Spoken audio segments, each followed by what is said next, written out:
Bom, pessoal, boa noite então a todos. Então, vamos deixar essa aula gravada. Bom, na aula passada, pessoal, eu estava falando sobre as falhas elétricas, né? Então, os problemas de origem elétrica, que é o acionamento, né? Então, o compressor, os ventiladores, a parte eletrônica, todo acionamento por eletricidade. Então, agora eu vou falar da parte mecânica, né? Que é a parte da refrigeração aí em si. Bom, então, pessoal, é, é importante, né, a gente identificar não só o sintoma, mas e com isso a causa raiz, né? Até porque se for só o sintoma e for mais local, a gente não consegue achar a raiz e por fim aquele problema não é de fato solucionado, né? Então, para isso a gente tem que utilizar uma abordagem lógica para identificar justamente essa causa raiz. Então, como é que a gente faz isso? A gente obtém as informações sobre a operação do equipamento por meio dos manuais de instalação, operação e manutenção, obter o máximo de informações relativas aos sintomas que levaram o equipamento à falha, executar uma inspeção visual no equipamento, claro, desenergizado, né, uma questão de segurança, identificando o estado de conservação dos componentes, né, até porque a parte mecânica ali, muita parte visual, né, e também de audição, né, ruídos anormais, utilizar os sentidos, né, então, principalmente visão, audição e dependendo do olfato também, né, para uma inspeção preliminar e efetuar a leitura dos sinais vitais, registrando os valores líquidos, né? Então, como a gente está lidando com o sistema sob pressão, saber principalmente ali a pressão de alta e de baixa, para verificar se está tudo, né, certo, né? E também através do supervisório, né? Se está dentro ali daquilo que é projetado, né? Tanto na pressão normal, quanto a subpressão e a sobrepressão, né? Isso também a gente leva para o subresfriamento e para o superaquecimento, né? É da mesma forma, pessoal, que a gente faz no sistema residencial ou comercial. O processo é o mesmo. Então, o que que eu faço? No subresfriamento, então, logo após a saída do condensador, eu instalo ali um termômetro, né? Se for de contato, isolo ele e faço a medição da temperatura ali e anoto. Ou posso utilizar um termômetro e fazer a anotação dessa temperatura naquele ponto específico. E na literatura, eu tenho que considerar ali que, teoricamente, né, o meu fluido está como líquido saturado na saída do condensador, né? Então, tem que pegar a pressão de alta, que é na linha do condensador, e o meu fluido como líquido saturado. Então, a partir desses dois valores, eu vou achar a temperatura teórica, né? Então, eu anoto essa temperatura teórica. Então, pego aquele que eu peguei aquela temperatura que eu lá anotei do termômetro, essa da literatura, subtraio. Deu zero, ele está o quê? Ele está como saturado. Agora, se deu diferente, está como líquido subresfriado, né?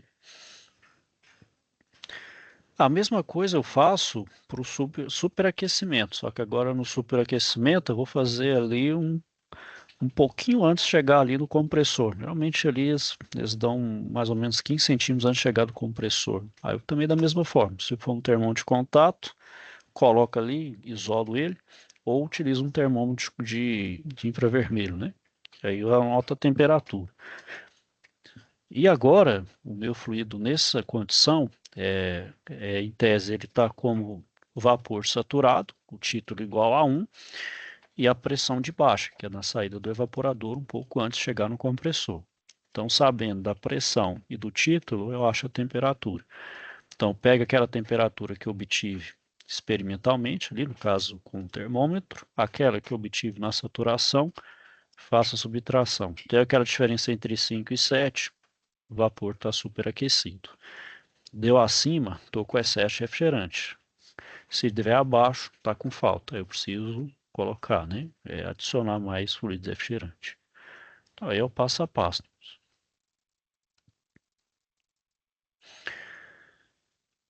É, bom, nos outros equipamentos eu também tenho que fazer algumas verificações. Então, por exemplo, nas tubulações e nas conexões, né? Então, ali nas válvulas, nas flanges, eu tenho que identificar principalmente vazamentos e a resistência da solda, né? Principalmente a solda ali pela vareta, né? False copper, utilizando ali o oxigás, né? Nos componentes das instalações elétricas e eletroeletrônicas, painéis, quadros de comandos, configurações, ainda mais no meu sistema industrial, ele é altamente eletrônico, né? Porque preciso da eficiência energética, então vai ter muito uso de CLPs, sensores, painéis microprocessados, né? Então vou ter ali processos automatizados, então vai ter IHM, então eu preciso também fazer a verificação desses componentes, questão de programação, comandos, calibração de sensores, né? Configurações de relés, sensor também, então ver se está tudo, né, dentro das especificações de procedimento padrão. Verificar também o funcionamento dos equipamentos e acessórios do sistema, manter as condições de operação do ciclo, conforme especificações do projeto. Verificar também condições do isolamento térmico, principalmente verificar a presença de pontos falhos e perdas térmicas, identificado principalmente por meio dos pontos de condensação de umidade, ou também formação de gelo. Também verificar o funcionamento dos sistemas dos alarmes, né, dos sistemas microprocessados e do software supervisório, através dos testes periódicos. Verificar também a situação do fluido refrigerante, né? Então, vou verificar o nível de fluido ou também a existência de água ou óleo nos separadores de líquido, né?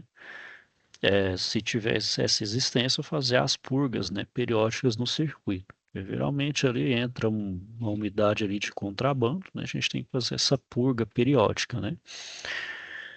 Os parâmetros de operação do circuito, né? Então, esse está dentro dos dados de projeto, principalmente a distribuição de temperatura. Então, quando a gente está lidando com câmara frigorífica, ver se a temperatura no interior está de fato conforme projetado, atingir ali os menos 20, menos 30 graus, só que, claro, não na saída direto do evaporador, mas principalmente nos pontos mais distantes ali, ver se de fato está chegando aquela temperatura, se ela está dentro, né, dentro daquilo que foi projetado.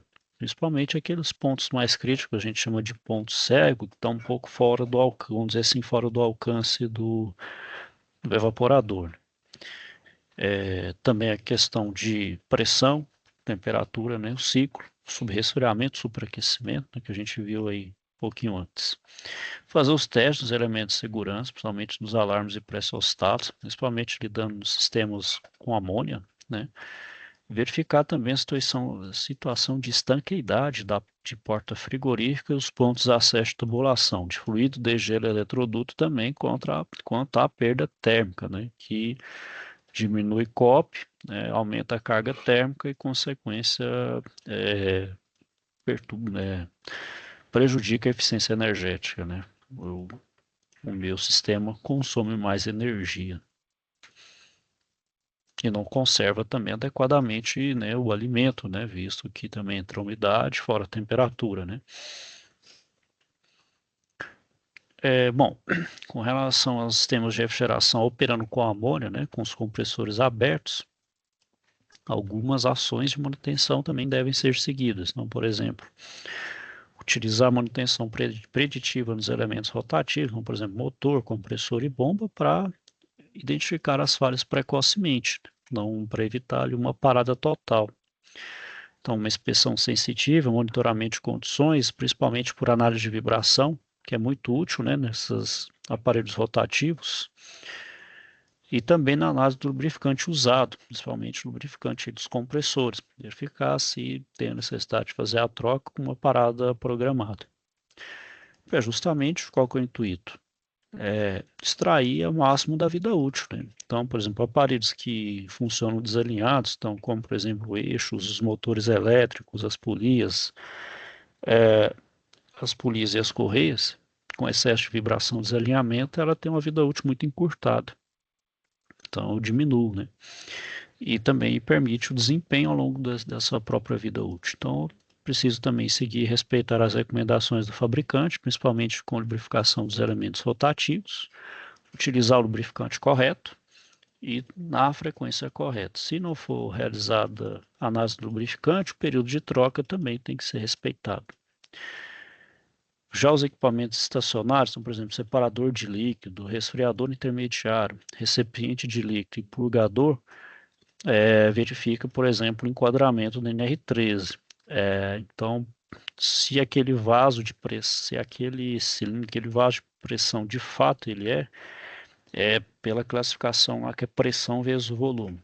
Deu um valor tal, ele é considerado um vaso de pressão. Considerado um vaso de pressão, enquadra no NR13 para questão de inspeção, né? Inspeção, verificação ali, principalmente de solda, pressão, aí tem que ter também placa de identificação, placa de inspeção, tem que ter portal de inspeção, manômetros, válvula de segurança, que mais? Teste de estanqueidade e teste hidrostático. Então aí vai na periodicidade e os testes que são preconizados na NNR13. Bom, programar a realização dos testes periódicos, né, dos sistemas de segurança da instalação. Então, o sistema de amônia é crítico, né? Então, principalmente as válvulas de segurança, os LEDs, indicadores e painéis e alarmes de sistemas supervisórios, para identificar as falhas e também determinar uma rota de fuga caso necessário, né? E nos painéis de energia, é interessante então a aplicação de técnica de monitoramento e a termografia, né, que a gente vê ali o campo de temperatura, né, a gente identifica ali os pontos quentes de concentração de temperatura que pode gerar ali um possível fagulhamento ou até um princípio de incêndio, né. Também ajuda nessa questão de operação correta, né, se uma bitola está dimensionada errado, um disjuntor também está fora dos padrões.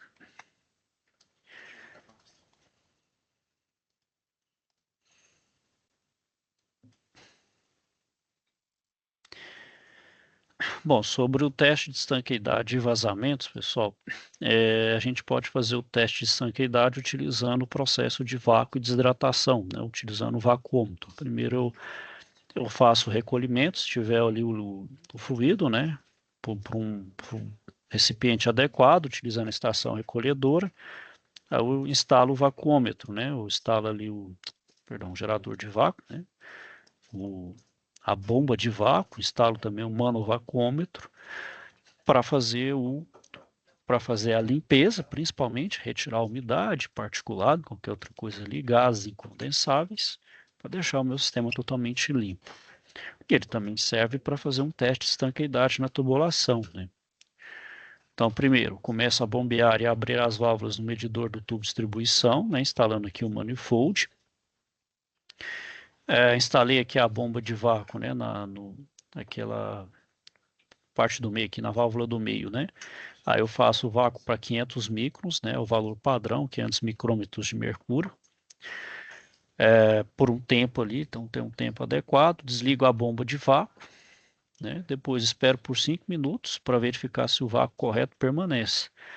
Se ele permaneceu, opa, meu sistema está estanque. Agora, se começou a aumentar a pressão, quer dizer que meu sistema está com algum tipo de vazamento. Então, eu preciso detectar, achar onde ver se é nas conexões, se é ao longo da tubulação, e fazer as devidas intervenções. Então, fazer uma solda, fazer um reparo ali. Fiz o reparo, faço de novo, né, a desidratação ali, a evacuação e vejo. Manteve? Agora sim, senão repete o processo até meu sistema estar totalmente estanque.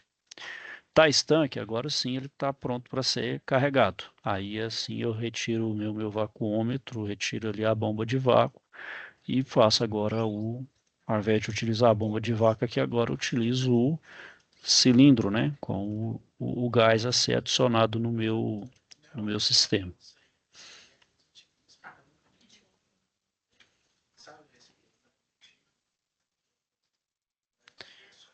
Bom, e também com os compressores, né, nos compressores eu também posso adicionar o óleo, né, já que aqui a gente não lida com compressor hermético, mas os compressores semi-herméticos ou abertos a gente consegue alterar o óleo, né, seja para repor ou para retirar.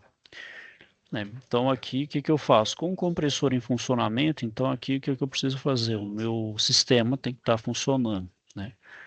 Aí eu preciso também colocar a válvula, colocar aqui um manômetro para fazer então esse controle da pressão aqui, né? Principalmente aqui que é a válvula de sucção. Então geralmente aqui vai dar um valor negativo, né? Já que aqui é um vácuo induzido, né? Então, com o compressor em funcionamento, eu vou abrir lentamente a válvula de sucção, ó. Então, eu vou abrir essa válvula de sucção bem lentamente, localizada na parte frontal. Vou desligar, então, o compressor quando a pressão no cárter cair a zero. Por isso que eu tenho ali um manômetro. Pressão no cárter caiu a zero, desligo o compressor. Removo a tampa de óleo do lado do compressor. Vou inserir um pedaço de tubo no orifício de modo que uma extremidade toque o fundo do cárter, como está aqui, né? Ó, sele temporariamente o corpo da tubulação com alguma massa, né? Então, uma forma aqui para deixar o meu sistema distante, até para não entrar sujeira, né? E nem umidade, principalmente. Medir a quantidade de óleo removido do cárter. Então, eu vou fazer aquele processo de retirada, né? Vou medir essa quantidade removida. Depois, eu vou colocar a mesma quantidade de óleo novo de substituição. Então, aqui, geralmente, um copo medidor auxilia, né? Então, mesmo tanto que eu retirar, eu vou ter que colocar, né? Para fazer a reposição correta. Depois, vou reinstalar a tampa do óleo. A tampa do óleo e evacuar o cárter. Vou abrir a válvula de sucção. Então, agora eu vou abrir ela, né? Dê partida ao compressor e verificar o visor de vidro do óleo. Então aqui eu fecho e vou abrir, né? Então abro para voltar então a ter o sistema funcionar normalmente. Bom, aí com a recarga de fluido, pessoal, o que que eu vou fazer? Bom, seja ele um harmônio ou fluidos halógenos, principalmente operação em segurança sempre, né? Amônio nem se fala, né? Principalmente ali, cuidado com os vazamentos. Bom, então o procedimento de recarga de fluido é sempre pelo lado de baixa pressão. Então é sempre ali pelo lado onde está, por exemplo, ali o compressor, né? Ou, perdão, compressor não, após o condensador ali, após a válvula de expansão, onde é o meu sistema de baixa. Então é sempre no lado de baixa pressão com o compressor em operação. Então aqui tem que ser com o meu compressor girando, né? Então primeiro, ó, dê a partida no compressor. Então, dê partida no compressor, depois você vai abrir a válvula do lado de baixa pressão e carregar de líquido. Então, aqui ao lado de baixa pressão você vai carregar ele com líquido. Aí você vai carregar até que a temperatura de condensação esteja correta para o ambiente. Monitore então a amperagem do compressor enquanto está carregando o líquido, utilizando um alicate volt-amperímetro. Então, ao mesmo tempo que você carrega, você monitora justamente a amperagem do compressor, ver se também está dentro do especificado. Esperar por 5 minutos para verificar se o vácuo correto permanece, não, o vácuo aqui da parte baixa do compressor. E fazer a recarga, né, conforme o tamanho do sistema que o sistema pede de carga de refrigerante, né? Então, geralmente tem lá a carga padrão. Se não tiver, você vai fazendo o teste de superaquecimento, né? Que verifica mais ou menos a recarga. Aqui já não fica tão quantitativo, ele já fica um pouco mais qualitativo. Né? Fica um pouquinho mais difícil nessa questão aí de saber a exatidão. Então, por isso que é bom ter ali o manual sempre em mãos para, né, para ter uma melhor exatidão no processo.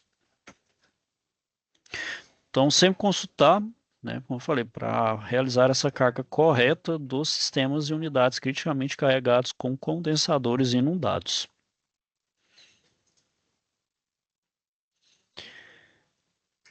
Ok, pessoal? Então era isso aí que eu queria falar com vocês aí hoje.